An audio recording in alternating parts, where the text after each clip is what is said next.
Et bienvenue à ce webinaire de l'équipe droit social d'Altus que je présenterai cette fois-ci ensemble avec Thomas Gelhardt de notre équipe et qui a pour thème les élections sociales.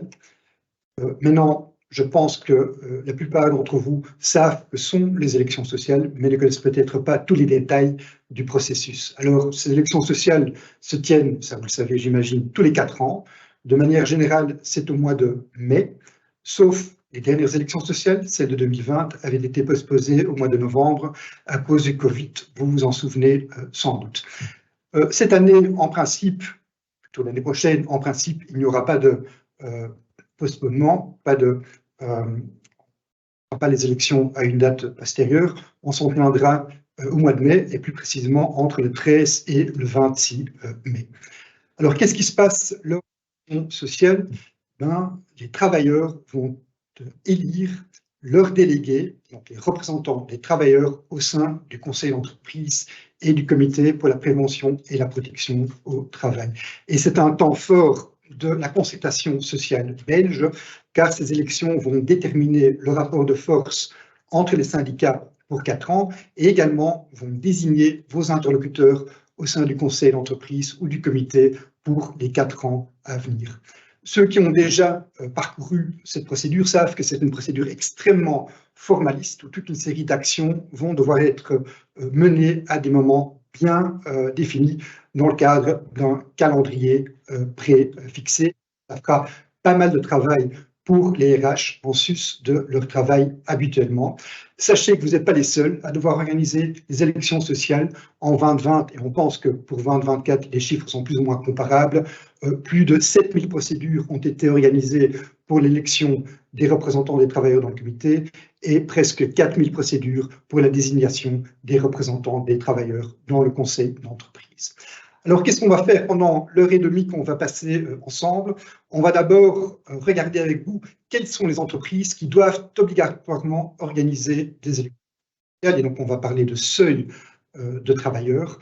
Ensuite, on va examiner à quel niveau ces élections sociales doivent être organisées, et donc on va introduire la fameuse notion de unité technique d'exploitation. On va vous aider par le biais d'un exemple très concret à calculer les seuils d'occupation. On verra ensuite qui sont les acteurs de la procédure électorale.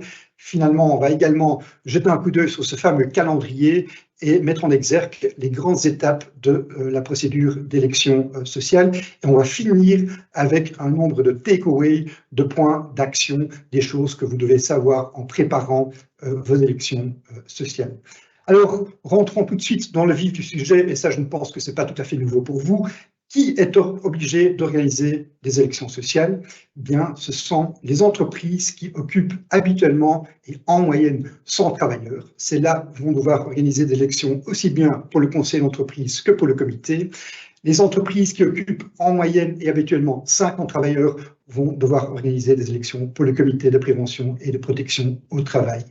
On entend parfois des clients qui nous disent « Écoutez, j'ai un très bon rapport avec mes travailleurs, je n'ai pas envie, je ne ressens pas le besoin d'organiser ces élections sociales. » On s'est mis d'accord avec les syndicats ou les travailleurs directement pour ne pas le faire. Faites attention, nous sommes dans une matière qui touche à l'ordre public et donc les accords par le biais desquels vous convenez de ne pas sociales en fait sont nuls.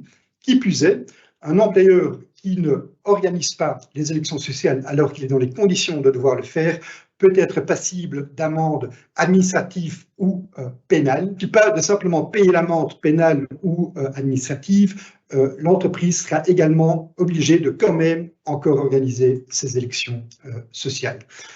Petite exception assez importante à retenir, c'est celle des entreprises qui, en 2020, avaient instauré un conseil d'entreprise parce qu'ils étaient plus de 100 travailleurs, qui entre-temps sont tombés en deçà du seuil de 100 travailleurs, mais ont toujours plus de 50 travailleurs. Ces entreprises-là, logiquement, devront organiser des élections sociales pour la désignation des représentants des travailleurs dans le comité, ne sont pas obligés d'organiser des élections séparées pour le conseil d'entreprise, mais ça ne veut pas dire qu'il n'aurait pas de conseil d'entreprise. Qu'est-ce qui se passera? Les personnes qui sont élues au comité auront 2 casquettes. Ils auront leur casquette de membres du comité, mais ils vont également former de manière séparée un conseil d'entreprise. Et donc, dans ces entreprises, faites attention, vous allez avoir deux organes tout de même, un comité et... Alors, à quel niveau est-ce que ces élections sociales s'organisent? La loi est assez claire, elle nous dit que les élections sociales doivent être organisées au niveau de l'entreprise. Et l'entreprise est définie comme l'unité technique d'exploitation. Et faites attention, l'unité technique d'exploitation ne correspond pas nécessairement à l'entité juridique de votre entreprise. Alors, c'est quoi la UTE? En fait, c'est une entité ou plusieurs entités ensemble qui jouissent d'un certain degré d'indépendance, d'autonomie économique et sociale basée sur un certain nombre de critères économiques et sociaux. J'y reviendrai tout de suite. Faites attention, et ça aussi, j'y reviendrai. On peut avoir une définition d'UTE pour le conseil d'entreprise qui est différente de la définition de l'UTE pour l'organisation des élections pour le comité. Donc, on peut avoir des UTE à géométrie variable. Alors, quels sont ces fameux critères? On les a listés sur 2 slides. Je ne vais pas tous les parcourir en détail. Ce sont des critères qui ont été dégagés par la jurisprudence durant ces dernières décennies. Par exemple, une entité qui a sa propre activité bien identique, qui est tout à fait séparée des activités d'autres entités de l'entreprise, qui a son propre conseil d'administration, ses propres actionnaires, pourrait être à elle seule une UTE, mais on peut également avoir la situation où plusieurs entités ensemble forment une UTE parce que justement elles ont des activités identiques, elles appartiennent au même groupe, aux mêmes actionnaires. Au niveau des critères sociaux, ce sont des critères sociaux assez classiques.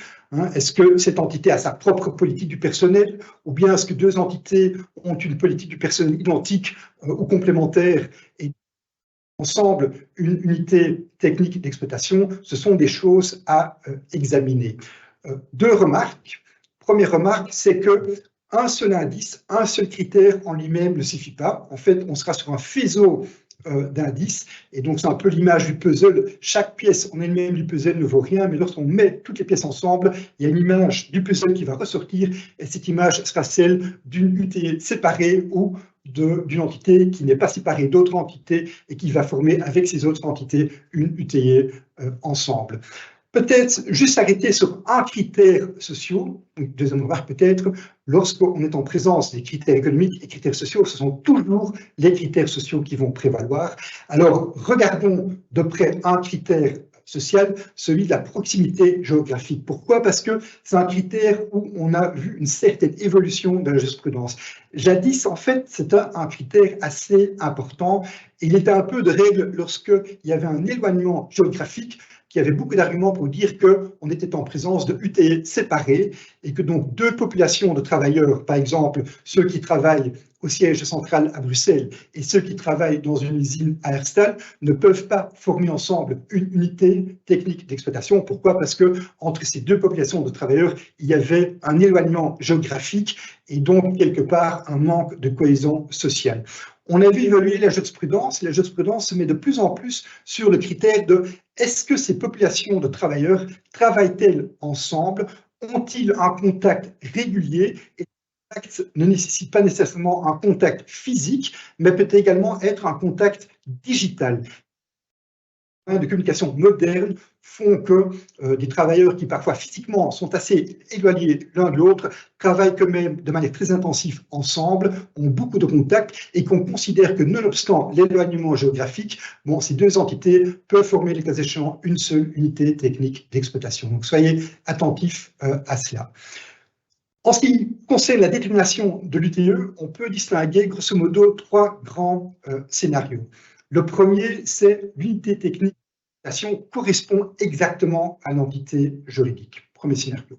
Deuxième scénario, c'est une entité juridique va être constituée de plusieurs unités techniques d'exploitation, on le verra. Et troisième scénario, ce sont plusieurs entités juridiques qui vont former ensemble une seule UTE. Alors, parcourons très vite ensemble ces différents scénarios. Premier scénario, extrêmement simple. L'entité juridique et l'UTE correspondent à 100%. Et donc, si les seuils sont atteints au sein de cette entreprise, il y aura une élection pour le conseil d'entreprise et une élection pour le comité de prévention et de protection au travail. Deuxième scénario, déjà un peu plus complexe, parce qu'on peut, au sein de ce scénario, identifier 3 sous-scénarios, si vous voulez. Le premier, c'est l'entité juridique qui est composée de 3 UTE, et chacune des UTE, en son propre chef, dépasse les seuils. Qu'est-ce qui va se passer? Dans cette entité juridique, vous aurez une élection par UTE, et donc dans l'UTE 1, élection pour le conseil, élection pour le comité. Dans l'UTE 2, même chose. Dans l'UTE 3, exactement la même chose. Deuxième scénario, sous-scénario, c'est l'entité juridique qui, à nouveau, est composée de plusieurs entités UTE, dont l'exemple sur la slide 4, et chacune de ces UTE ne dépasse pas les seuils. Alors, comme vous avez retenu qu'il faut organiser les élections sociales au niveau de l'UTE, votre réflexe naturel pourrait être de dire, écoutez, à ce moment-là, je ne dois pas organiser d'élections sociales au sein de mon entreprise. C'est faux. La loi prévoit expressément que dans ce genre de situation, en fait, l'élection sociale va s'organiser au niveau de l'entité juridique et donc plus au niveau des UTE. Et donc, dans cette entreprise et notre exemple, on va organiser des élections sociales au niveau de l'entité juridique, nonobstant le fait que les UTE, de manière séparée, n'atteignent pas les seuils. Alors, rendons les choses encore un peu plus complexes. Troisième exemple, c'est une entité juridique à nouveau décomposée de plusieurs UTE. Certaines dépassent les seuils, d'autres ne dépassent pas les seuils ou seulement le seuil pour une élection, pas pour l'élection du conseil d'entreprise. Qu'est-ce qui se passera? De par la loi, vous allez devoir joindre les UTE de manière à ce que tout travailleur soit représenté au sein d'un conseil d'entreprise ou d'un comité. Alors, il y a différentes possibilités qui vont s'offrir à vous. Vous pourriez joindre les 2 UTE qui n'atteignent pas les seuils ou pas les seuils complets. Dans notre exemple, l'UTE 3 plus l'UTE 4, vous pourriez les mettre ensemble. Ou vous pourrez faire en sorte que les UTE soient joints à une UTE qui, elle, dépasse déjà d'elle-même les seuils. Alors, comment faire ce regroupement? Lorsqu'on regarde la jurisprudence et la loi, le conseil est de joindre les UTE qui présentent le lien le plus étroit sur base des critères sociaux et des critères économiques dont on a parlé. Arrivons alors au troisième grand scénario, qui parfois est le plus compliqué, c'est celui où plusieurs entités juridiques, séparées donc, vont ensemble constituer une ou plusieurs UTE. Et on a mis 2 exemples sur la slide et on va voir que tout ça n'est pas anodin. Je prends mon premier exemple. Si les 3 unités juridiques du côté gauche de la slide qui n'emploient moins de 50 travailleurs, si on les met ensemble dans une seule UTE, au niveau de cette UTE, qui rassemble donc différentes entités juridiques, vous allez devoir organiser des élections sociales, et dans l'exemple, des élections sociales aussi bien pour le conseil d'entreprise que pour le comité. Deuxième exemple, c'est celui où il est absolument clair que chaque entité juridique forme en elle-même une UTE sur base des critères sociaux et économiques. Dans ces différentes sociétés, qui, le cas échéant, peuvent faire partie du même groupe, on ne devra pas organiser d'élections sociales. Et donc, ce regroupement a quand même une grande importance. Alors, comme il a une grande importance, le législateur a aidé les syndicats et les travailleurs par le biais d'une présomption légale. Et donc, a été introduite une présomption légale qui veut que lorsque un critère économique et quelques critères sociaux sont remplis, ces entités juridiques vont constituer ensemble une UTE pour les élections sociales. Alors, c'est quoi le critère économique? C'est appartenir au même groupe économique ou être administré par la même personne ou par des personnes ayant un lien économique entre elles, ou encore le fait que ces entités juridiques ont la même activité ou des activités qui sont liées entre elles. Et donc, vous le voyez tout de suite, si on a affaire à un groupe de sociétés, ces critères économiques, ou en tout cas un des critères économiques, sera très facilement réalisé. Alors, il faudra se rabattre sur les critères sociaux, et ce sont les critères dont on a parlé il y a quelques instants. Et donc, est-ce que, par exemple, une communauté humaine partagent le même bâtiment? On pourrait concevoir que 2 entités juridiques ont leur adresse, leur siège social dans le même bâtiment. Ou encore, est-ce qu'il y a une gestion du personnel qui est commune à ces entités juridiques? Est-ce qu'il y a une politique commune du personnel dans ces entités juridiques? Est-ce qu'il y a un règlement de travail qui est commun, des sociétés d'entreprise qui sont communs? Donc, tous ces critères sociaux vont rentrer dans la danse. Faites attention, cette présomption existe seulement au bénéfice des travailleurs et des syndicats. Donc, à ne pas invoquer par l'employeur, mais bien par les travailleurs et les syndicats. La présomption peut seulement être invoquée pour regrouper des entités juridiques à la base séparées en une seule UTE. Donc la présomption ne va pas jouer lorsqu'il s'agit de diviser une entité juridique en plusieurs UTE, hein, notre scénario 2, ou de regrouper dans une entité juridique différentes unités, notre scénario 2, 13 si vous le voulez. La présomption peut être réfutée par l'employeur et on le verra tout à l'heure dans le calendrier. Ces procédures se dérouleront au mois de janvier, février, et donc c'est une période assez dense pour les avocats et pas de vacances de ski, janvier, février en 2024, bien sûr. Alors, il y a peut-être un point qu'il faut également souligner, et je l'avais déjà dit au début, c'est qu'on peut avoir une géométrie variable. On peut déterminer l'UTE pour l'élection du conseil d'entreprise et avoir une autre détermination des UTE pour l'organisation des élections pour le comité. Et vous voyez sur le slide un exemple, on a une entité juridique, 120 travailleurs, qui se décompose en 2 sièges d'exploitation, le quartier général à Bruxelles, pour prendre un exemple, et l'usine à Herstel. Et on pourrait approcher la matière de 2 manières. On pourrait dire, bon, on va organiser nos élections, aussi bien pour le conseil d'entreprise que pour le comité au niveau central, et donc considérer que, quelque part, l'unité juridique ou l'entité juridique correspond à une UTE, c'est une approche possible. Une autre approche est de dire, on va considérer qu'en ce qui concerne la politique générale du personnel, et donc l'élection du conseil d'entreprise, on a une UTE au niveau central, mais qu'en revanche, pour les élections ou l'élection du comité, on va travailler avec 2 UTE distinctes et chaque siège d'exploitation va constituer en lui-même une UTE. Pourquoi? En fait, il y a 2 tendances dans la jurisprudence. La première tendance est celle dite de la proximité, et c'est de se dire tout ce qui touche aux compétences du comité et donc tout ce qui touche au bien-être au travail, il vaut mieux le rapprocher le plus près possible du terrain. Pour mon exemple, on pourrait concevoir que les problématiques du bien-être au travail sont radicalement différentes entre le siège central, où il y a surtout des employés, et l'usine à Herstal, où il y a surtout des ouvriers. C'est une première approche. Une autre approche pourrait dire non, il faut organiser ces élections au niveau où les réelles décisions, notamment également en matière de bien-être au travail, sont prises, et donc organiser ça au niveau central. Et on retrouve les 2 tendances en jurisprudence, et très souvent, il faudra voir au cas par cas où exactement organiser ces élections pour le comité. Alors, tout ça forcément est assez complexe.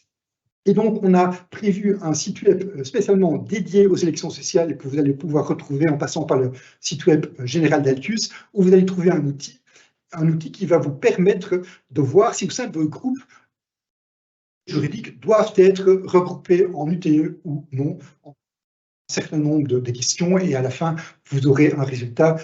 Oui, ces différentes entités constituent ensemble une UTE, ou non, ce n'est pas le cas. Dernier petit point peut-être par rapport à l'UTE, quitte en cas de restructuration. Quand il y a une structure, une modification de structure qui s'opère durant votre procédure d'élection sociale, on va distinguer 3 moments dans la procédure.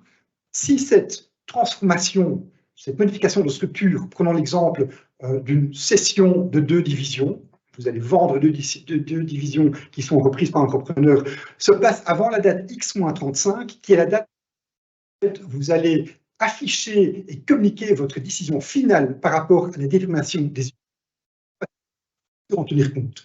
En revanche, si ça se passe entre le moment X-35 et la date Y, qui est la date de vos fiction juridique, que rien ne s'est passé. Ce qui peut bien sûr amener à des situations un peu bizarres où vous avez vendu 2 divisions, et nonobstant le fait que ces gens ont quitté votre entreprise et sont maintenant employés par une autre entreprise, ces personnes peuvent encore être candidats chez vous et peuvent encore venir voter chez vous. Alors, qu'est-ce qui se passe lorsque les élections ont lieu? On va à nouveau faire une analyse. On va examiner si oui ou non la nature même de l'UTE a été modifiée. Et si elle a été modifiée, si elle n'a pas été modifiée, en fait, vous allez vous retrouver à avoir un conseil conjoint avec l'autre entreprise, possible, ça arrive parfois. Si on arrive au constat que la nature de l'UTE a changé, à ce moment-là, qu'est-ce qui se passe? Ces travailleurs potentiellement élus vont former entre eux un comité ou un conseil chez le repreneur ou vont être adjoints aux organes auprès du repreneur. Voilà pour tout le chapitre détermination du niveau des élections et donc détermination des UTE. On va aborder un prochain chapitre qui est celui de calcul du seuil d'occupation. Comment savoir si vous êtes 50 ou 100, comment savoir si oui ou non vous devez organiser des élections sociales. Eh bien, on parle d'occupation habituelle et moyenne. Mais d'abord, qui sont ces travailleurs à prendre en compte? On vous les a listés, ce sont les travailleurs que vous employez au sein de l'UTE, bien sûr ceux qui ont un contrat à durée indéterminée, ceux qui ont un contrat à durée déterminée, mais également par exemple les étudiants. Faites attention avec les contrats de remplacement, eux ils ne vont pas compter, parce que sinon on aurait un double comptage, on compterait aussi bien la personne qui est remplacée que le remplaçant, et faites attention par rapport à vos travailleurs intérimaires, oui, ils sont remplace pas un travailleur existant. Donc l'intérimaire qui vient remplacer une femme qui est en congé de maternité ne comptera pas. En revanche, l'intérimaire que vous faites rentrer parce qu'il y a un surcroît de travail, lui ou elle va compter comme employé. Il faut compter l'occupation moyenne sur une période de référence. Pour vos travailleurs permanents, cette période de référence va du 1er octobre 2020 jusqu'au 30 septembre 2023, et donc cette période de référence va se terminer dans 2 semaines. Pour vos travailleurs intérimaires, on prendra en compte le 2e trimestre de l'année 2023, à savoir du 1er avril au 30 juin, et donc cette période de référence est entre-temps passée. Alors comment est-ce qu'on va compter? On va compter pour les travailleurs permanents sur base de la déclaration d'Imona. On va regarder pendant combien de jours calendrier dans la période de référence d'un an, ils ont été enregistrés chez vous par le biais d'Adimona. Et pour les travailleurs intérimaires, on va regarder leur inscription, leur temps d'inscription dans le registre spécial des travailleurs intérimaires, un registre que vous devez impérativement tenir, sauf si votre conseil d'entreprise, pour autant que vous en ayez déjà un, est décidé à l'unanimité que ce n'était pas le cas. On fait une distinction dans le calcul entre les temps pleins et les temps partiels. Les temps pleins, bien sûr, vont compter à part entière. Les temps partiels, on fera la distinction entre ceux qui ont un régime horaire qui est de 75% du régime normal applicable au sein de votre entreprise. Eux, ils vont également, comme s'ils étaient en plein et temps plein. En revanche, ceux qui ont un régime qui est en deçà des 75% de votre régime normal au sein de l'entreprise vont seulement compter pour la moitié. Même chose pour les intérimaires, on fera la part des choses entre les intérimaires temps plein et les intérimaires temps partiel. Petite complexité, c'est qu'est-ce qui se passe si au milieu de votre période de référence, il y a une modification de structure qui engendre une modification de l'employeur. À ce moment-là, en fait, la période de référence va être réduite. On va seulement tenir compte de la période de référence qui commence à courir à partir de l'événement qui a causé la modification de structure. Je prends un exemple très concret. Nous sommes le 1er juin 2023. Vous êtes une entité juridique qui se scinde en 2 entités juridiques distinctes. Et donc, on va calculer le nombre de travailleurs occupés en moyenne dans ces 2 entités juridiques. Et donc, on va regarder la période de référence qui commence à partir du moment de la scission, dans l'exemple le 1er juin 2024. Et donc, on va seulement tenir compte des mois de juin, juillet, août et septembre, 122 jours au total, pour voir si vous aviez une occupation moyenne de 100 ou de 50 travailleurs. Alors, tout ça, ça peut sembler très complexe. Et donc, essayons d'illustrer ça avec une entreprise de 60 travailleurs qui a 10 intérimaires, avec une durée de travail normale de 38 heures. Vous pourriez penser, c'est simple, 60 travailleurs, déjà, rien qu'avec les travailleurs permanents, on dépasse le seuil de 50, donc élection pour le comité, et en plus, il y a encore 10 intérimaires. Vous allez voir que c'est beaucoup plus subtil que ça. On va un peu développer cet exemple. Prenons que parmi les 60 travailleurs, il y ait 30 travailleurs qui ont travaillé durant toute la période de référence, donc pendant 365 jours, du 1er octobre au 30 septembre. 20 de ces travailleurs travaillent à temps plein, 10 travaillent 20 heures par semaine. Vous voyez le calcul, 20 fois 365 divisé par 365, ça fait 20. Ces 20 comptent à part entière. En revanche, ceux qui ont travaillé 20 heures ont travaillé moins de 75% de l'horaire normal au sein de votre entreprise. Ils comptent pas la moitié, donc on ne prend pas 10, on prend 5. Admettons que 30 autres travailleurs ont seulement travaillé pendant 250 jours, 22 ont travaillé à temps plein et 8 ont travaillé 30 heures par semaine. On prend à ce moment-là 22 fois 250 divisé par 365, et pour les 8 qui sont des travailleurs à temps partiel, mais qui ont travaillé 75, voire plus de 75% de l'horaire normal, ils vont également compter à part entière, et donc 8 fois 250 divisé par 365. Prenons alors les intérimaires. Lorsqu'on sait que parmi ces 10 intérimaires ont travaillé 35 jours pendant le deuxième trimestre 2023, et 5 d'entre eux ne remplacent pas un travailleur permanent. Ce sont donc ces travailleurs-là qu'il faut prendre en compte pendant 35 jours. 5 fois 35 divisé par 92, le seul nombre de jours dans le deuxième trimestre 2023, on arrive à un résultat. Et lorsqu'on va additionner les résultats de ce calcul, on arrive au total à 47,44 travailleurs, et donc en deçà du seuil de 50, et donc pas d'obligation de organiser des élections sociales. Ça, c'est le premier test, c'est l'occupation moyenne. Mais il faut également tenir compte de ce qu'on appelle l'occupation habituelle. Alors, occupation habituelle, fuite de fluctuations importantes du personnel pendant les périodes de référence. Si c'est une fluctuation normale, prévisible, on va prendre en compte ces travailleurs. Je prends l'exemple classique du restaurant à La Panne, qui en été engage 20 étudiants. Comme d'année en année, c'est la haute saison et que d'année en année, des étudiants sont engagés dans cette entreprise pendant la période d'été, en fait, c'est une fluctuation de personnel qui est habituelle. On peut avoir l'autre exemple, qui est celle d'une entreprise qui, habituellement, est avec 20 travailleurs, mais qui remporte un grand projet tout à fait exceptionnel qui l'oblige à faire entrer 100 travailleurs. Là, on pourrait dire que cette fluctuation plus 100 travailleurs est complètement inhabituelle et qu'il ne faut pas en tenir compte dans le calcul des seuils. Voilà, je clôture cette première partie et je cède maintenant la parole à Thomas pour les acteurs dans la procédure électorale. Merci Philippe. Cela nous amène donc au sujet suivant, à savoir les acteurs dans la procédure électorale. Mais qui sont ces acteurs? Eh bien, ce sont les différentes catégories de travailleurs qui vont intervenir tout au long du processus des élections sociales. Pourquoi est-ce que c'est important? Eh bien, parce que tout au long de ce processus, les travailleurs vont être divisés en catégories. Et c'est important car cette division va intervenir à plusieurs moments pendant la procédure d'élection sociale. Ce sont d'abord les catégories traditionnelles d'ouvriers et d'employés. En termes d'élection sociale, les ouvriers et l'employé, il n'y a pas d'unification des deux statuts, donc on les prend distinctement. On va aussi parler des jeunes travailleurs. Ce sont les travailleurs qui n'auront pas atteint l'âge de 25 ans au jour de l'élection.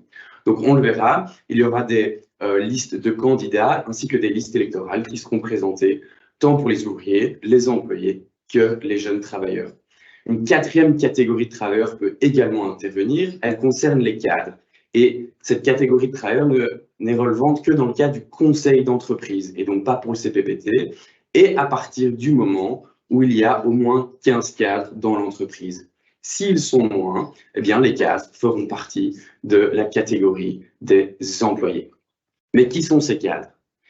Eh bien, la loi donne une définition et stipule que ce sont les employés qui occupent des fonctions supérieures au sein de l'entreprise. C'est généralement des personnes qui sont titulaires d'un diplôme universitaire, de l'enseignement supérieur, ou qui ont une expérience professionnelle équivalente. C'est une définition qui est assez vague, mais qui a été voulue délibérément vague pour qu'elle puisse s'appliquer au plus d'entreprises possible. Et comme on sait, toutes les entreprises sont différentes. La jurisprudence donne aussi comme indication que ces fonctions, il s'agit de postes qui donnent une certaine indépendance, un certain degré d'autorité et d'autonomie. Ce sont les personnes qui vont exécuter des tâches dites supérieures ou des personnes qui ont un certain leadership au sein de l'entreprise. Néanmoins, attention, la valeur d'un diplôme est relative. Ce n'est pas parce qu'une personne est titulaire d'un diplôme de l'enseignement supérieur qu'elle sera considérée comme un cadre. On sait, le marché de l'enseignement offre une multitude de formations de bacheliers, et que donc ce n'est pas parce qu'une personne est titulaire d'un bachelier dans un certain domaine qu'elle sera considérée comme un cadre au sein de l'entreprise. Même chose pour le salaire. C'est pas parce qu'une personne gagne bien sa vie, relativement bien sa vie, comme pourrait gagner un autre cadre, qu'elle sera considérée comme un cadre. Cela dépend en grande partie du type d'entreprise. Donc, prenez une entreprise IT, vous aurez probablement 30% de votre personnel qui sera considéré comme des cadres, alors que dans une entreprise de manufacture, ce pourcentage sera bien moins élevé. Alors, je retourne à mon premier slide et on voit qu'on a une 5e catégorie de travailleurs. Alors, pourquoi est-ce qu'on l'a mise de côté et pourquoi est-ce qu'on l'a barrée? Eh bien, tout simplement parce que le personnel de direction, il ne va pas participer à la procédure électorale. Pourquoi? Eh bien, parce que c'est l'employeur qui va, au sein de cette catégorie, choisir les personnes, donc les travailleurs, qui vont le représenter au sein du conseil d'entreprise, mais aussi du CPPT. Donc, le personnel de direction ne pourra ni voter, donc ils ne seront pas électeurs pendant la procédure électorale, et ils ne pourront pas se présenter aux élections, ils ne pourront donc pas être candidats. Mais voyons ça d'un peu plus près. Le personnel de direction, il ne concerne que 2 niveaux. Et les 2 niveaux, ce sont les 2 niveaux les plus élevés au sein de la hiérarchie de la structure de l'entreprise. Pour le premier niveau, 3 choses à retenir. Premièrement, il doit s'agir de personnes qui sont responsables de la gestion journalière effective de l'entreprise, qui ont le pouvoir de représenter et d'engager l'employeur. Deuxième point, il peut s'agir d'un travailleur, donc qui est sous un lien d'un contrat de travail, ou d'un indépendant. Troisième point, il peut s'agir d'une personne ou d'un comité, par exemple un conseil d'administration ou un comité de direction. Pour le niveau 2, 3 points également à retenir. Premièrement, il doit s'agir de membres du personnel qui sont immédiatement subordonnés au personnel de direction de niveau 1. Ces personnes doivent également exercer des missions de gestion journalière. Deuxième point, ici, il doit toujours s'agir d'un travailleur. Donc, pas question d'avoir un indépendant de personnel de direction de niveau 2. Et troisième point, il s'agit toujours d'une personne et non d'un comité. Je vais vous donner 2 exemples pour éclaircir un peu ces 2 notions. Prenez une entreprise dans laquelle un HR manager est directement subordonné à son CEO, qui lui est personnel de direction de niveau 1 et qui remplit les critères que je viens de vous présenter. Imaginez que ce HR manager exerce effectivement des missions de gestion journalière. Il s'agit d'une personne, mais il a signé un contrat de service indépendant avec l'entreprise. Eh bien, ce HR manager ne pourra pas être personnel de direction de niveau 2 parce qu'il ne remplit pas le critère d'être sous un contrat de travail. Autre exemple, prenez une autre entreprise dans laquelle vous avez un team manager qui est une personne qui est sous le lien d'un contrat de travail et qui est directement subordonné à son CEO qui lui est également de niveau 1 qui remplit les critères. Mais imaginez que ce team manager ne remplisse pas, n'exerce pas des missions de gestion journalière. Je m'explique, il ne peut pas faire les plannings ou il ne peut pas prendre de mesures disciplinaires à l'égard des personnes qui constituent son équipe. Eh bien, il ne remplit pas non plus toutes les conditions et il ne pourra pas être considéré comme personnel de direction de niveau 2. Quelques détails et précisions concernant ce personnel de direction. La notion de personnel de direction telle qu'on l'entend en matière d'élection sociale n'est pas la même que celle qu'on l'entend en termes de droit des sociétés, ni au sens de la législation sur le temps de travail. Je m'explique. Ce n'est pas parce qu'au sein de votre société, de votre entreprise, vous avez une personne qui a un poste de direction et qui donc n'est pas rémunérée pour les heures supplémentaires qu'elle preste, eh bien, ce n'est pas pour autant que cette personne devra être considérée comme ayant un poste de direction et donc comme étant personnel de direction pour les élections sociales. Ce sont 2 choses très importantes à dissocier l'une de l'autre. Ce qui va être important, c'est le contenu de la fonction plutôt que le titre. Une personne qui a une fonction tape à l'œil, style team manager, eh bien, si elle ne preste pas la gestion effective et les prérogatives de l'employeur, eh bien, ne pourra pas non plus être considérée comme personnel de direction. Il est également important que les fonctions de gestion quotidienne soient effectivement exercées au jour le jour. Prenez l'exemple d'un conseil d'administration qui se réunit une fois tous les 3 mois et qui ne participe pas à la gestion effective de l'entreprise. Eh bien, ce conseil d'administration, il ne pourra pas être considéré comme personnel de direction de niveau 1. Prenez cependant, en revanche, le même conseil d'administration qui se réunit toutes les semaines et qui exerce les prérogatives quotidiennes de l'employeur, eh bien, à ce moment-là, le conseil d'administration pourrait être considéré comme personnel de direction de niveau 1. Le CEO qui leur est directement subordonné sera de niveau 2 et le HR manager qui était juste subordonné au CEO, lui ne pourra pas être considéré comme personnel de direction même s'il remplit les conditions pour, parce que, je vous le rappelle, il ne peut s'agir que des deux niveaux et de deux niveaux les plus élevés au sein de la hiérarchie de la structure de l'entreprise. Enfin, il est également possible qu'un travailleur soit considéré comme personnel de direction pour l'élection du CPPT parce qu'il exerce les prérogatives de l'employeur en matière de bien-être au travail, par exemple, mais qu'il soit considéré comme un cadre pour l'élection du conseil d'entreprise. C'est une possibilité à laquelle il faut faire attention. Alors, comment représenter les deux niveaux les plus élevés de votre entreprise? Comment les représenter? Eh bien, un bon indicateur, c'est votre organigramme. Attention, il ne faut pas s'y fier à 100%. Le juge regardera toujours tous les autres éléments pour juger si les deux niveaux les plus élevés sont bien représentés. Il faut que l'organigramme représente et soit en accord avec la situation réelle de l'entreprise et in tempore non suspecto. C'est très important. Donc, d'où notre conseil, prenez votre organigramme, regardez s'il représente bien les deux niveaux les plus élevés au sein de la hiérarchie de la structure de l'entreprise et modifiez-le, le cas échéant. Je repasse maintenant la parole à Philippe et je vous retrouve dans quelques instants. Voilà, donc regardons de plus près alors ce fameux calendrier avec toutes ces étapes bien précises et ces dates extrêmement prédéfinies. Je l'avais dit dans l'introduction, les élections auront lieu entre le 13 et le 26 mai 2024. Vous pourriez penser, c'est encore assez loin, mais sachez que le calendrier et donc la procédure prend au total 150 jours et que les premières actions sont déjà à prendre au mois de décembre, donc dans plus ou moins 3 mois, ce qui est pas demain, mais quand même après-demain. Planning extrêmement strict à organiser et à suivre. Et dans le cas de ce calendrier, il y a un rôle crucial pour deux dates phares. Le jour X, qui est le jour d'affichage de la date d'élection, et le jour, pas J, mais Y, qui est le jour des élections même. Et tout le calendrier va s'articuler autour du jour X et du jour Y. Et c'est pour ça qu'on va retrouver des formules du style X-60, X plus 35, Y-2, Y plus 15, par exemple.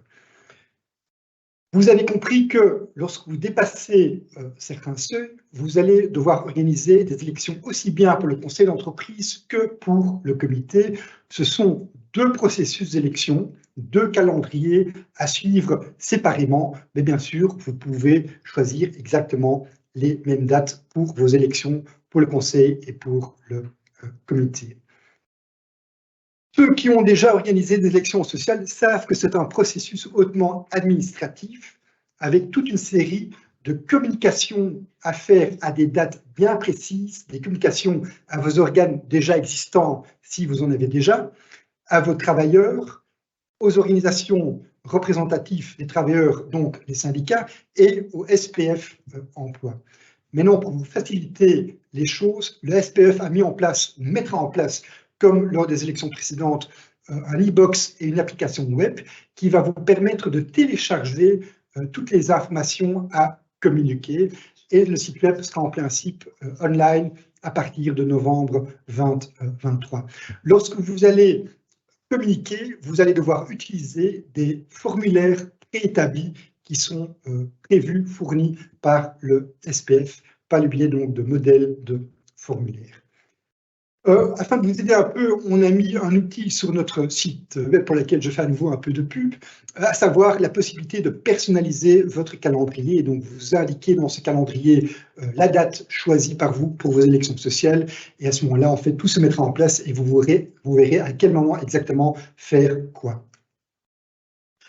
Alors, le calendrier des élections sociales, donc la procédure à proprement dit, est tout divisé en différentes phases. Et on distingue en fait grosso modo 4 phases. D'abord la phase préélectorale qui ira de X-60 jusqu'à X.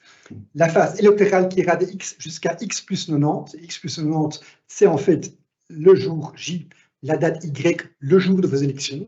Le jour des élections est également une phase à proprement parler, et puis il viendra la phase post-électorale. Ce qu'on va faire maintenant avec vous, c'est chaque fois vous montrer le calendrier de la phase en question, avec indiqué en rouge les temps forts de ce calendrier, ou de cette partie du calendrier, et voir un peu plus en détail en quoi consistent ces grands moments, ces moments phares dans chaque partie de la procédure.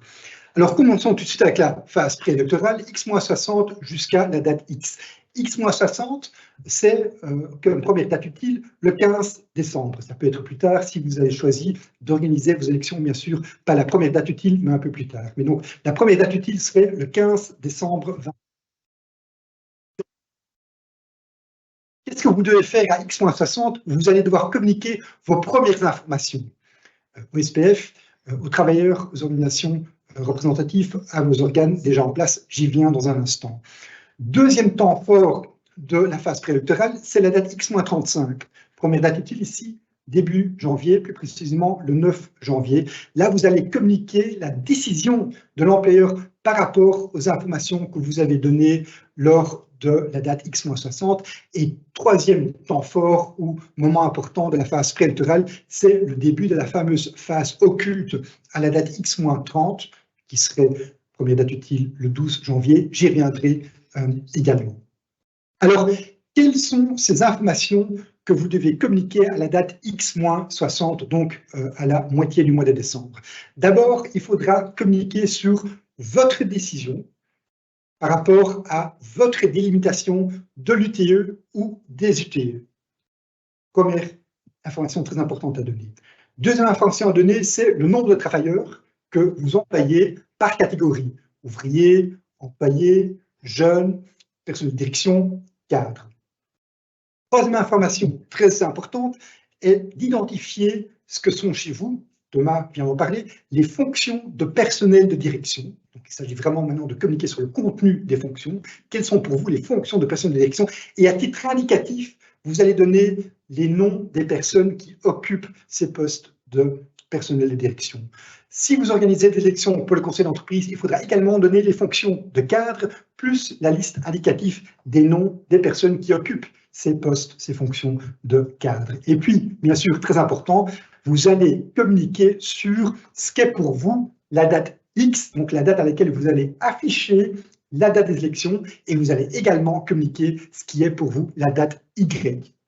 Très important à communiquer. Alors, après avoir communiqué à la date X-60 ces informations-là, vous allez, si vous avez déjà des organes en place, consulter avec ces organes sur ces éléments d'information, et à la date X-35, vous allez à nouveau ressortir du bois, si je puis dire, et vous allez communiquer vos décisions par rapport à la délimitation de l'UTE, les fonctions de direction, etc. Donc, ces informations dont on vient de parler.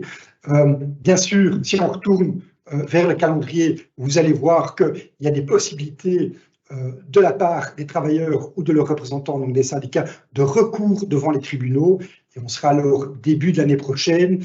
Et c'est donc une époque assez dense parfois pour les cabinets d'avocats, parce qu'on se retrouve avec un certain nombre de recours contre les décisions communiquées par l'employeur à la date X-35, et donc des discussions par rapport à la délimitation des ITE ou des discussions par rapport à la détermination du niveau 1 et niveau 2 au sein de votre entreprise. Autre temps fort, j'avais dit, de la phase préélectorale, c'est la fameuse période occulte qui va commencer à la date X-30. Et donc, si vous choisissez la première date utile pour l'organisation de vos élections, cette date X-30 sera le 12 janvier 2024. Pourquoi parle-t-on de période occulte? C'est une période durant laquelle, possiblement, certains de vos travailleurs sont candidats aux élections sociales, mais vous ne le savez pas encore. Pourquoi vous ne le savez pas encore? C'est seulement à la date X+35, donc plus ou moins 2 mois plus tard, que les syndicats vont publier, annoncer leur liste des candidats. Et donc, vous pourriez vous retrouver dans une situation où vous licenciez quelqu'un entre la date X-30 et la date X+35 et qu'il s'avère que la personne licenciée est en fait un candidat aux élections sociales. Et il faut savoir que les candidats aux élections sociales sont également protégés de la même manière que les personnes qui vont être finalement élues. Donc, potentiellement, il pourrait y avoir un problème, mais non, je vous rassure tout de suite, il n'y aura pas mort d'homme, en ce sens que différents scénarios peuvent se dérouler. Soit la personne est licenciée, vous apprenez que finalement, elle est candidate aux élections sociales, cette personne demande sa réintégration et vous acceptez cette réintégration, rien ne s'est passé, la personne est réintégrée, il n'y a pas de licenciement. Première possibilité.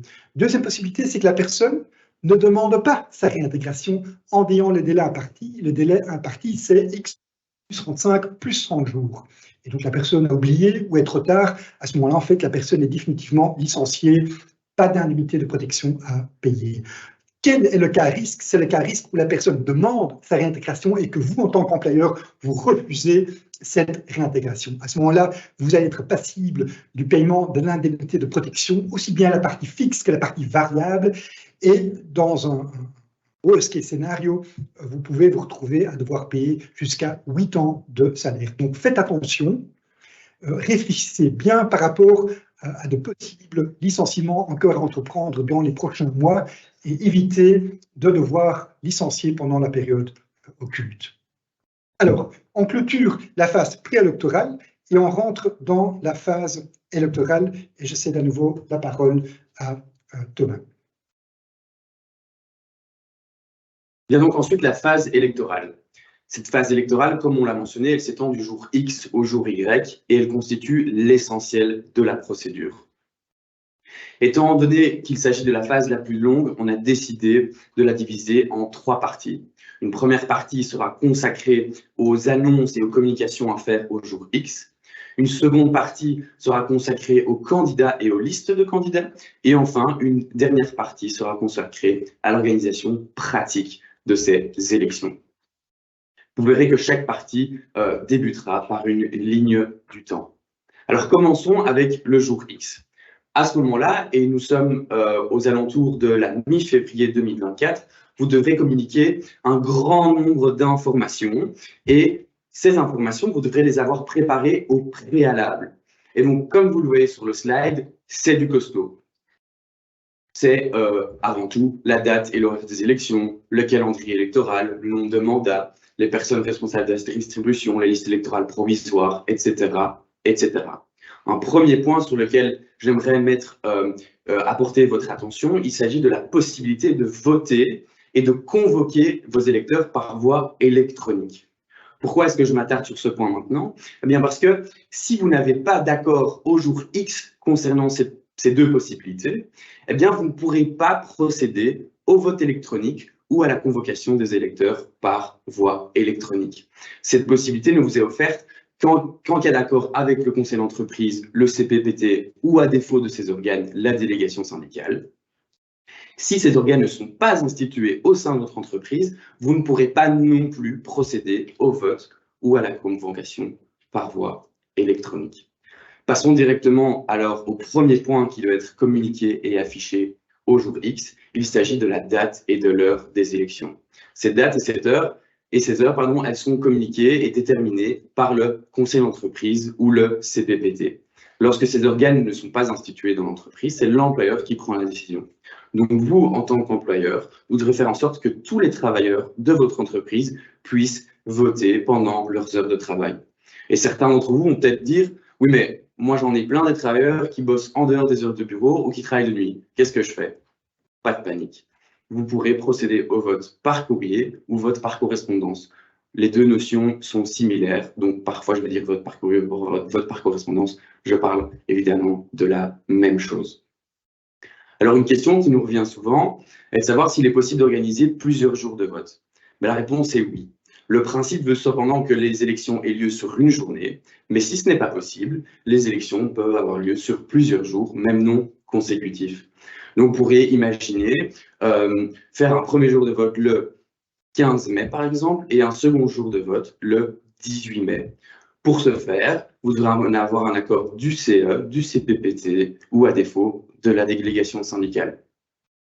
Et là, certains vont dire aussi, mais ça va avoir énormément de conséquences sur mon calendrier puisque j'aurai 2 jours Y, puisque j'aurai 2 jours d'élection. Eh bien, pas vraiment. Toutes les actions qui vont précéder le jour Y donc les X60, les X plus 35, les X plus 60, etc., etc., eh ben, ces jours-là, ils seront déterminés sur base du premier jour d'élection. Dans mon exemple, le 15 mai. Et ensuite, toutes les actions qui vont suivre le jour Y, donc Y plus 2, Y plus 25, etc., etc., seront déterminées sur base du dernier jour des élections, soit le 18 mai, dans mon exemple. Les présidents des bureaux de vote devront dès lors prendre les mesures nécessaires afin de sceller les urnes au terme de chaque journée d'élection.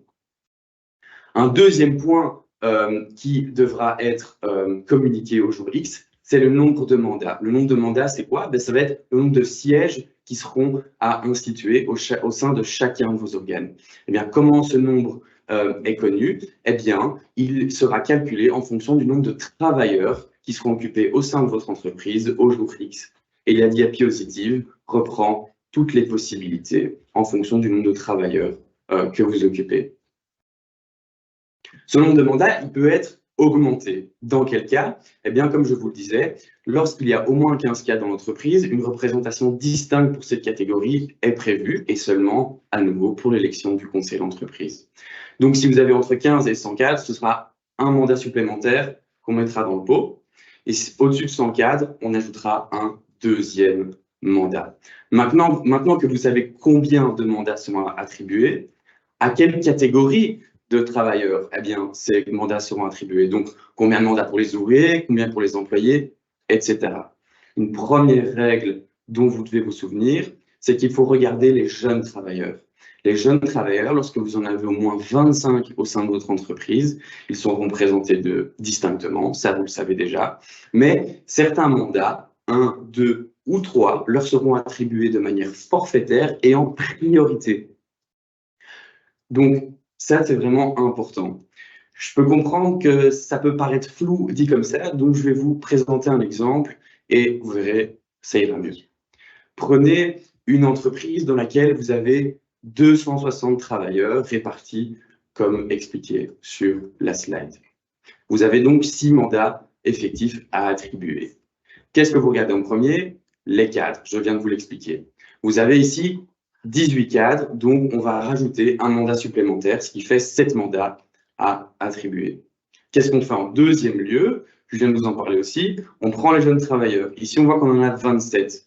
Qu'est-ce qu'on fait? On reprend le petit tableau de la slide précédente. On est dans une entreprise entre 101 et 500 travailleurs avec entre 25 et 100 jeunes travailleurs. Il y a un mandat qui va être attribué de manière prioritaire et forfaitaire aux jeunes travailleurs. Donc, on se retrouve à nouveau avec 6 mandats à répartir avec toutes les autres catégories de travailleurs. Comment est-ce qu'on va faire ça? On va faire un petit calcul. Pour ce calcul, on va devoir avoir besoin d'un dénominateur. Ce dénominateur, ça va être tous les travailleurs de l'entreprise et on va soustraire les jeunes travailleurs puisque eux, ils ont déjà reçu les mandats qu'ils devaient recevoir. Ce qui fait qu'on va prendre le nombre de travailleurs par catégorie, on va le diviser par notre dénominateur et on va le multiplier par la suite par le nombre de mandats attribués. Ce qui nous donne 2 mandats pour les ouvriers, 3 pour les employés et malheureusement 0 pour les cadres. Donc on avait 6 mandats attribués, en un accord de 5, il nous en reste 1. Qu'est-ce qu'on fait? 2 règles successives. Première règle, si l'une des catégories de travailleurs n'a pas encore reçu de mandat, ici en l'occurrence les cadres, eh bien le mandat qui reste leur sera attribué. Imaginons maintenant que les cadres avaient déjà reçu un mandat, eh bien alors le mandat restant aurait été attribué à la catégorie qui a le quotient le plus élevé. C'est quoi? C'est le chiffre après la virgule, la décimale, pardon, pas le quotient, c'est le chiffre après la virgule. Donc ici, on vient de parler des mandats et des nombres de mandats. On va clore complètement ce sujet et on va passer à autre chose. On va passer aux listes électorales qui vont devoir être également communiquées au jour X. Qu'est-ce que c'est une liste électorale? Eh bien, c'est une liste qui va répertorier toutes les personnes qui vont pouvoir voter le jour Y. Elles seront également communiquées par catégorie. Donc, il y aura des listes électorales pour les ouvriers, les employés, les jeunes travailleurs et, le cas échéant, les cadres. Donc, les personnes pourront voter si elles sont un travailleur au sein de l'entreprise, si elles ne font pas partie du personnel de direction, ça vous le savez, et si elles ont 3 mois d'ancienneté au jour Y. Sauf que ça, au jour X, vous ne le savez pas encore. Vous ne savez pas encore si les personnes rempliront les conditions. Si une personne aura 3 mois d'ancienneté le jour du vote, puisque c'est 90 jours plus tard. Donc, imaginons que vous avez un travailleur qui est sous contrat à durée déterminée, qui normalement se termine avant le jour Y, eh bien, notez-le sur les listes électorales provisoires parce qu'il se peut que son contrat soit prolongé finalement. Donc, il faut que vous ne mettiez pas sur ces listes les personnes dont vous êtes 100%, voire 120% sûr et certain qu'elles ne feront pas partie des travailleurs au jour de l'élection. On verra également qu'il est toujours possible, 2 semaines avant les élections, de venir nettoyer ces listes électorales pour les personnes qui ne remplissent plus les conditions ou pour les personnes qui ne font plus partie de votre travailleur. Un point important également pour les listes électorales, c'est les travailleurs intérimaires. Si vous employez des travailleurs intérimaires, eh bien, sachez qu'ils pourront également voter. Une nouveauté par rapport à 2020, c'est que désormais, les travailleurs intérimaires ne devront remplir plus qu'une condition d'ancienneté, alors qu'avant, ils devaient en remplir 2. Ils devront avoir travaillé alors 32 jours dans la période entre le 1er novembre 2023 et le 31 janvier 2024 au sein de l'entité juridique ou dans l'UTE dont Philippe vous a parlé. Les intérimaires qui remplacent un travailleur permanent et qui ne sont donc pas comptabilisés pour le nombre de travailleurs au sein de l'entreprise pourront néanmoins voter. Une seconde nouveauté pour les intérimaires et ces listes électorales pour les élections de 2024, c'est que, outre la mention du numéro de travailleur, de leur nom, de leur date de naissance, etc., eh bien, le statut d'intérimaire devra être inscrit sur ces listes électorales provisoires. Passons donc maintenant à la deuxième grande partie de cette phase électorale, à savoir les listes des candidats.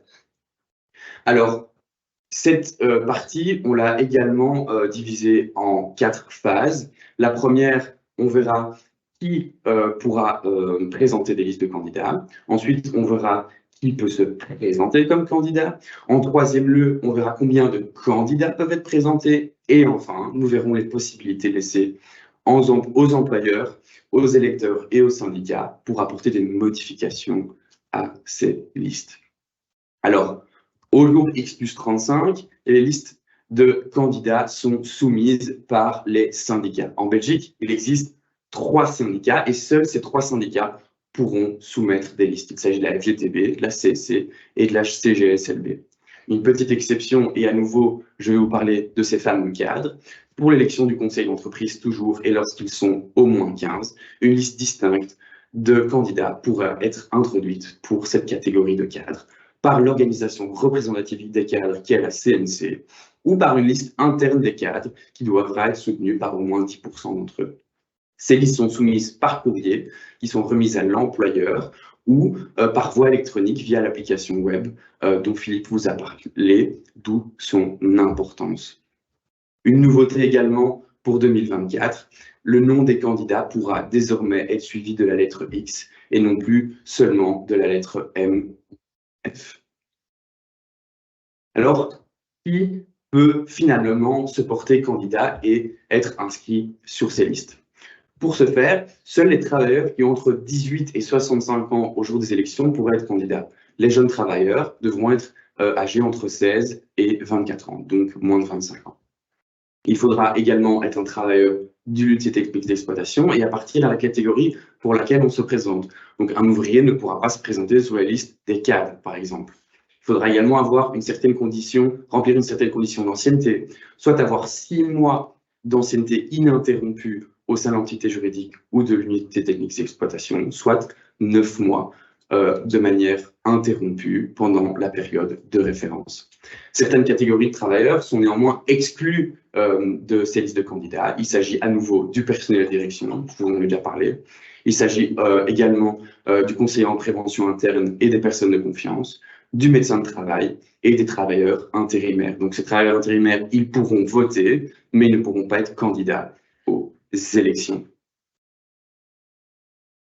Il est également important que vous sachiez combien de candidats peuvent se présenter aux élections, parce que ce chiffre va représenter le nombre de candidats protégés, de travailleurs protégés au sein de votre entreprise. Chaque syndicat, donc il y en a 3, pourra présenter une liste avec autant de candidats qu'il y a de mandats effectifs et suppléants. Un simple calcul, on est ici dans une entreprise qui compte entre 50 et 100 travailleurs. Il y a 4 mandats effectifs et 4 mandats suppléants. Puisqu'il y a 3 syndicats et chaque syndicat peut présenter une liste, vous faites la multiplication, vous aurez 24 candidats au maximum.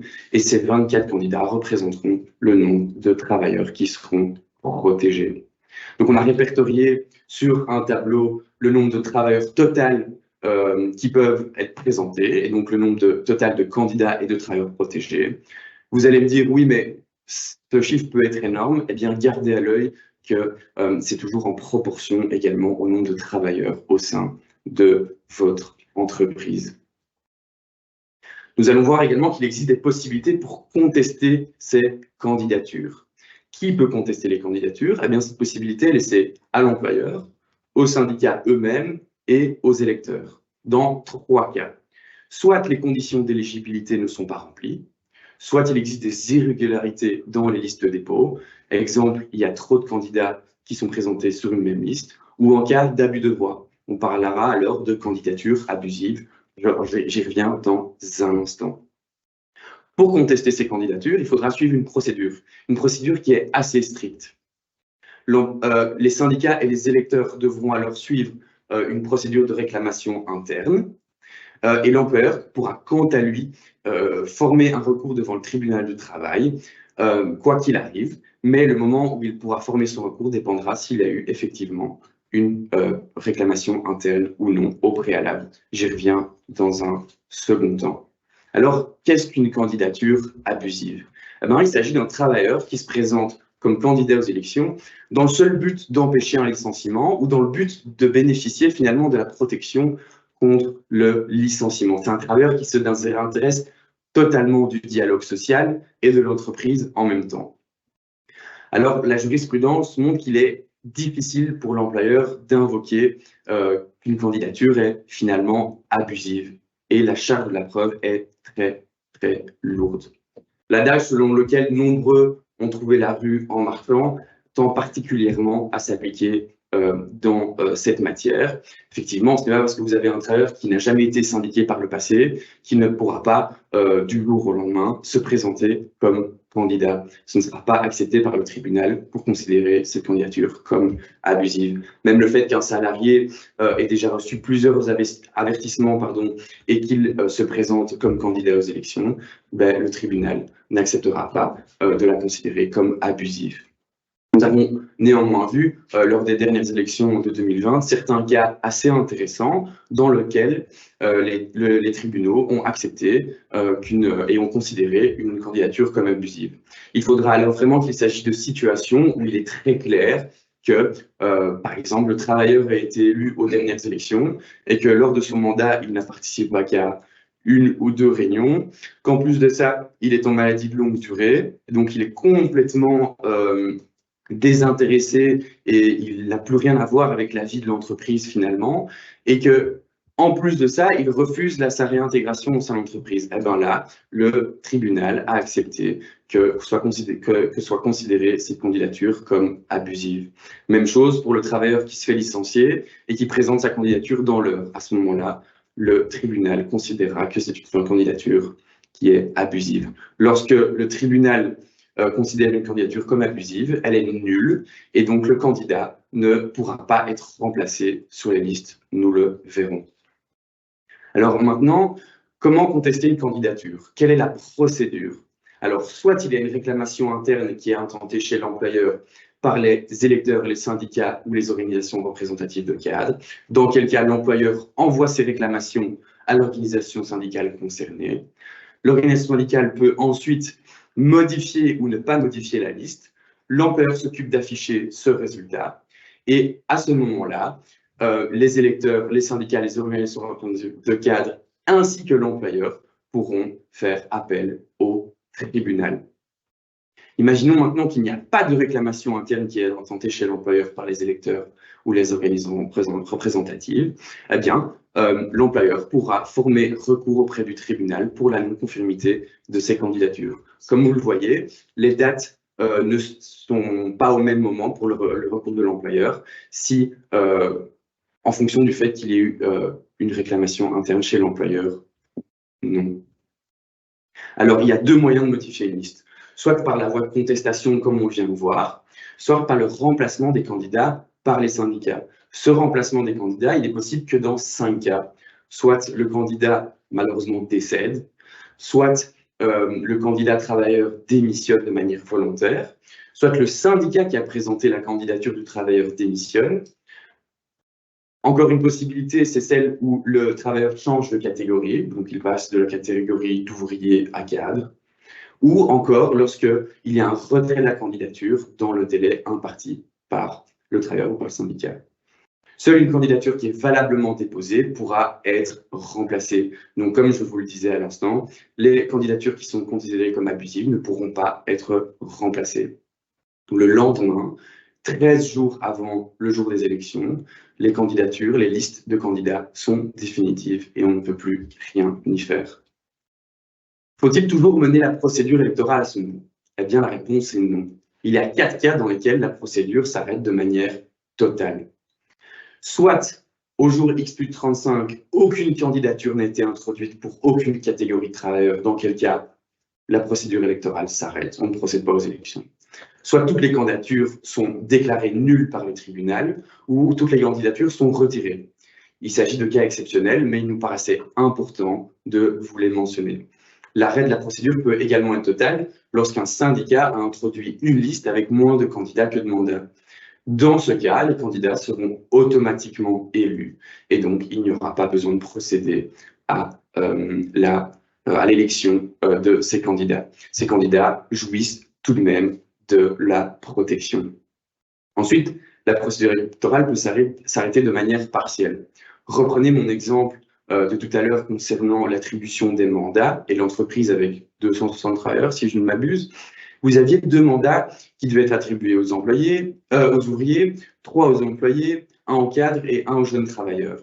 Imaginez qu'aucune liste de candidats n'est introduite pour les ouvriers. Eh bien, qu'est-ce qui va se passer? Eh bien, la procédure électorale va se poursuivre pour les catégories des employés, des jeunes travailleurs et des cadres, mais elle va s'arrêter pour la catégorie des ouvriers. C'est pour ça qu'on parle d'arrêt partiel de la procédure. Cela nous amène donc à la dernière partie de cette phase électorale. Il s'agit de l'organisation pratique des élections. Il s'agit, par exemple, de la nomination des membres des bureaux de vote, de la désignation des témoins, etc., etc. On va ici cependant s'attarder sur 3 points importants. Premièrement, le vote par courrier ou par correspondance, le nettoyage des listes et enfin la remise et l'envoi des convocations aux électeurs. Alors la question c'est, est-ce qu'il est possible de voter par courrier? La réponse est oui, mais seulement dans des cas spécifiques. C'est possible pour les travailleurs dont le contrat de travail est suspendu et si les travailleurs sont dispersés sur l'ensemble du territoire. Si par exemple, des travailleurs qui se trouvent à Anvers, à Liège, à Neuchâtel et un peu partout, eh bien, il est vrai qu'il est un peu compliqué pour eux de se retrouver tous à un même endroit pour venir voter. Dans quel cas, il leur sera possible de voter par correspondance. Je vous en parlais lors de la date et l'heure des élections. Si vous aviez des travailleurs qui travaillent de nuit ou en dehors des heures de bureau, ils pourront également voter par courrier. Pour ce faire, il faudra avoir un accord entre l'employeur, donc vous, et toutes les organisations représentatives et les organisations représentatives de cadre. Une nouveauté concernant ce vote par courrier pour les élections de 2024, le bulletin devra désormais se retrouver dans 3 enveloppes, dont la deuxième devra comporter le nom en plus le prénom en plus du nom. On a vu que dans certains cas, il y a eu des confusions entre, par exemple, 2 travailleurs qui s'appellent Monsieur Janssens, un Jean, l'autre Eric. Il y a eu certaines confusions, donc maintenant on va noter le prénom en plus du nom de famille. Alors, est-ce qu'un travailleur qui ne fait plus partie de votre personnel au jour des élections peut venir voter? Eh bien, la réponse est oui. Imaginez que au moment où vous avez introduit les listes électorales provisoires, vous aviez noté le nom d'un travailleur et qu'il se fait qu'entre-temps, ce travailleur ne fait plus partie de votre entreprise, mais qu'il reste sur ces listes électorales, eh bien, ce gentil monsieur, il va pouvoir venir toquer à votre porte le jour des élections et dire « Bonjour, monsieur l'employeur, j'aimerais voter », et il pourra voter. Alors, il y a une solution à ça. On va venir nettoyer les listes électorales et ça va pouvoir se faire jusqu'au jour X plus 76, soit 14 jours avant le jour des élections. Qu'est-ce qu'on va faire? On va venir radier les travailleurs qui ne font plus partie de l'entreprise parce qu'ils ont été licenciés ou parce qu'ils ont démissionné, et les travailleurs intérimaires qui ne satisfont plus ou qui ne satisfont pas à la condition d'ancienneté.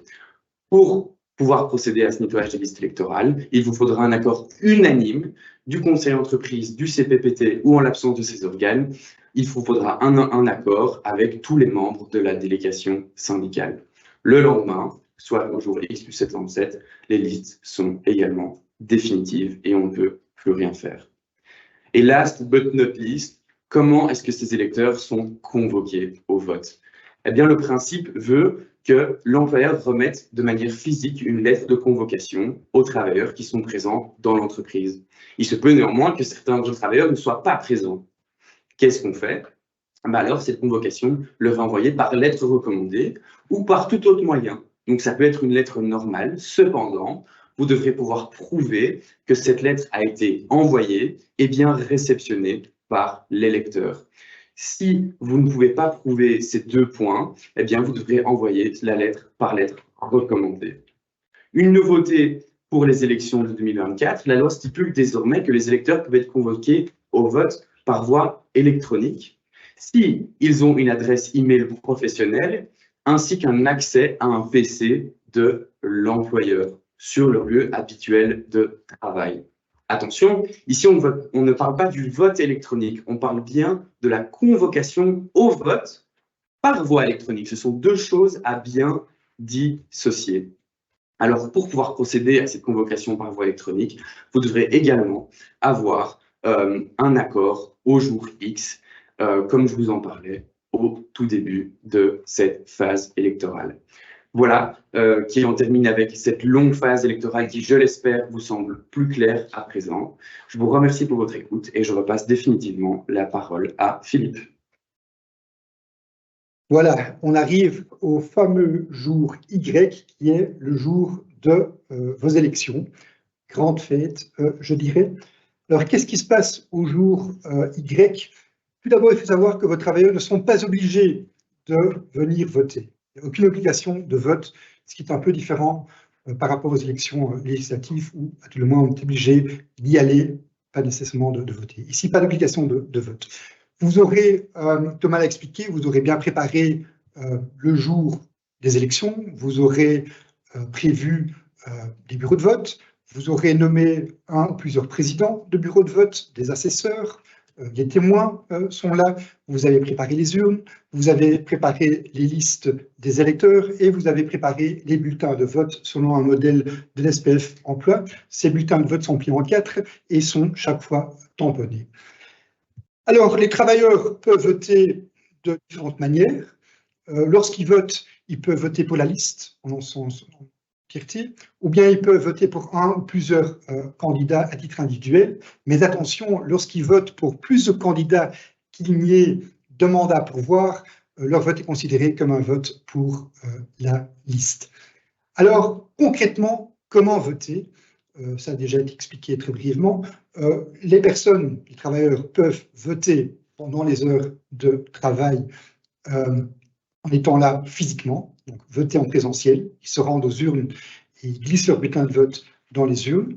Deuxième possibilité, Thomas en a parlé, c'est le vote par correspondance, par courrier. Donc, les bulletins de vote qui arrivent par courrier sont mêlés dans les urnes aux votes qui sont exprimés le jour même des élections. Et puis, il y a une troisième manière de voter qui est le vote électronique.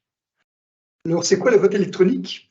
Deux manières de voter de manière électronique au sein d'une entreprise. Soit le travailleur vote à partir de son poste de travail habituel dans le bâtiment de l'employeur, donc derrière son ordinateur, derrière son desktop, première possibilité. Deuxième possibilité, c'est ce qu'on appelle le vote électronique à distance, qui est beaucoup utilisé en cas de télétravail et qui d'ailleurs était très populaire aussi lors des précédentes élections sociales, mais vous en connaissez la raison, c'était la période Covid. Et donc là, le travailleur va voter avec son ordinateur de l'entreprise, de chez lui, ou du Starbucks local. Ce qui est tout à fait nouveau par rapport aux précédentes élections, c'est que l'employeur, en cas de vote électronique, n'est plus obligé d'installer un logiciel de vote sur son réseau. Il suffit d'avoir ce qu'on appelle une connexion réseau cryptée de bout en bout qui garantit l'authentification de l'électeur. Et donc, en langage clair, on parle de système VPN ou VDI. Alors, lorsque on souhaite voter de manière électronique au sein de l'entreprise, il faut un accord sur ce vote électronique au plus tard à la date X. Souvenez-vous du calendrier et des différentes phases. Donc, on doit avoir cet accord sur le vote électronique au jour X au plus tard. Après, le vote électronique n'est plus possible. Alors, comment obtenir cet accord? L'accord est obtenu avec les organes représentatifs déjà existants, conseil d'entreprise, comité, ou à défaut avec la délégation syndicale. Si vous ne disposez d'aucun organe, pas de conseil, pas de comité, pas de délégation, à ce moment-là, le vote électronique n'est pas possible au sein de votre entreprise. Et donc, ceux qui vont organiser pour la première fois des élections sociales ne pourront pas prévoir la possibilité d'un vote électronique. Si vous faites un accord avec vos organes représentatifs, l'unanimité n'est pas requise. Et donc, on votera sur la possibilité du vote électronique par les majorités qui sont prévues dans les règlements internes de votre conseil ou de votre comité. Et donc, ça peut très bien être à la majorité simple. Si rien n'est prévu dans votre règlement intérieur, en fait, là, l'unanimité sera quand même requise. Alors, l'accord fait, à nouveau plus tard au jour X, devra contenir un certain nombre de mentions. Il faudra, par exemple, prévoir quelles sont les catégories de travailleurs autorisés à voter par voie électronique. Il faudra également prévoir les conditions qui vont pouvoir garantir le secret de vote. Il faudra définir ce qui est considéré comme le poste de travail habituel des travailleurs concernés, ainsi de suite. Les intérimaires, eux aussi, sont autorisés à voter de manière électronique si c'est prévu dans votre accord. Et à ce moment-là, il faudra bien sûr pouvoir authentifier le travailleur intérimaire. Et donc, vous avez en tant qu'entreprise le droit et l'agence d'intérim à l'obligation de vous transmettre le numéro de registre national et l'adresse email du travailleur intérimaire dont question. Alors, le vote s'est bien déroulé, espérons-le, et les voix sont comptées.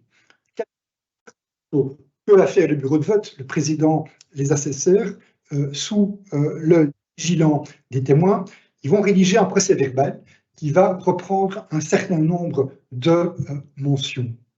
Dans ce procès-verbal, en fait, on aura la transcription du résultat des élections, on aura la répartition des mandats et la nomination des délégués élus. Et donc, on va mentionner qui sont les membres effectifs élus, qui sont les membres suppléants élus, et qui sont les candidats non élus, classés en fonction du nombre de voix de préférence qu'ils ont obtenues.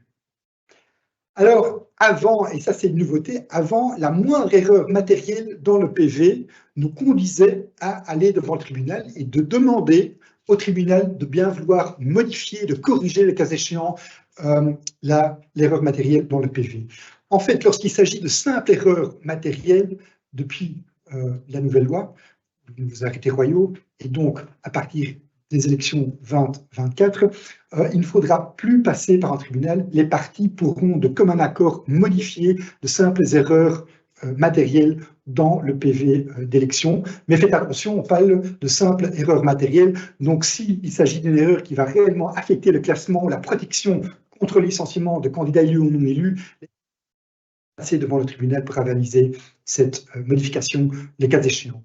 Ce PV devra être communiqué au SPF Emploi par le président du bureau de vote, avec une copie pour l'employeur et une copie aux organisations syndicales. Cette communication peut se faire soit par l'envoi d'un courrier recommandé ou soit par un téléchargement en utilisant l'application dont je vous ai parlé il y a quelques instants. Il y a une petite nouveauté, il y a une autre communication additionnelle qui est à faire. Vous aviez déjà l'obligation, pour les raisons de statistiques, d'informer le SPF du ratio homme-femme parmi les représentants des travailleurs. à partir des élections sociales de 2024, vous allez également devoir informer le SPF du ratio délégué homme-femme dans la délégation employeur, de votre côté, et cela mis en rapport par rapport au nombre hommes-femmes parmi le personnel de direction. Et donc ça va permettre au SPF de tirer des statistiques et de voir comment est composé le côté employeur dans les organes au niveau division hommes-femmes. On arrive alors à la phase post-électorale et vous voyez le calendrier, et de manière principale, cette phase post-électorale est dédiée au contentieux judiciaire. Et donc il arrive malheureusement parfois que le résultat des élections, la manière dont les élections se sont déroulées est contestée devant les tribunaux, et le cas échéant, vous allez peut-être être condamné à devoir recommencer le processus d'élection.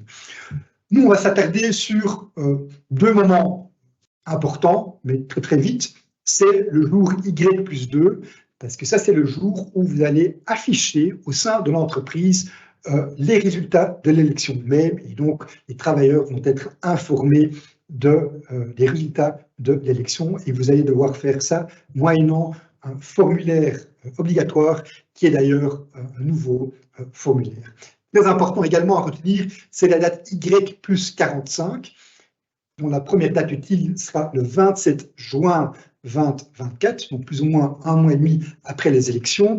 Ça, c'est la date à laquelle vous allez organiser ce qu'on appelle la réunion d'installation des nouveaux organes. C'est donc le moment où vos nouveaux organes élus vont se rassembler pour la première fois. Pour autant, bien sûr, qu'entre-temps, il n'y ait pas eu de recours contre le résultat des élections. Alors, j'avais dit qu'on allait terminer, on touche tout doucement à la fin avec quelques points d'action que je vais passer en revue avec vous.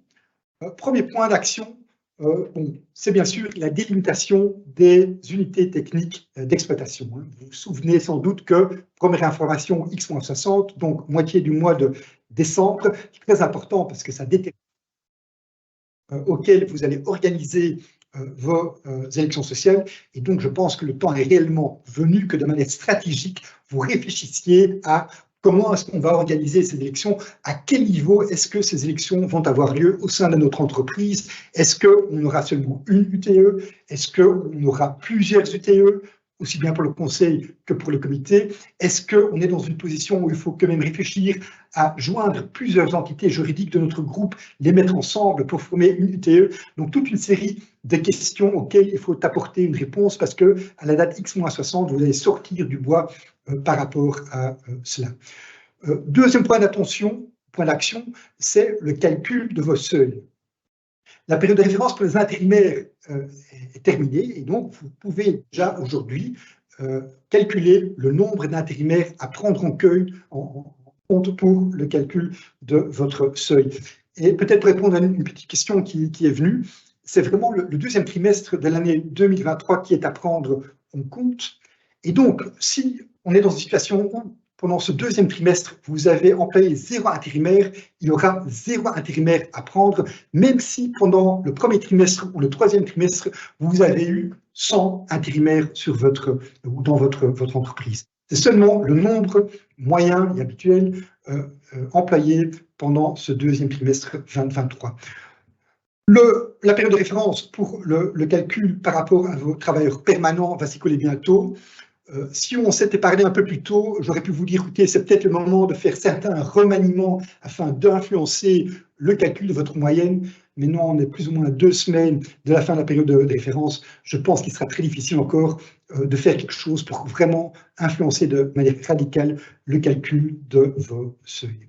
Alors, troisième point d'action, c'est les possibles modifications de structure que vous subissez en ce moment, ou que vous allez subir prochainement. C'est peut-être le moment de réfléchir à la question suivante. Est-ce qu'on va aller de l'avant avec cette modification, ou bien est-ce qu'on va la postposer? Et si on la postpose à quel moment? Parce que vous l'avez retenu, ces modifications de structure peuvent influencer la délimitation des UTE, peuvent également influencer, le cas échéant, le calcul des travailleurs occupés habituellement et en moyenne au sein de votre entreprise.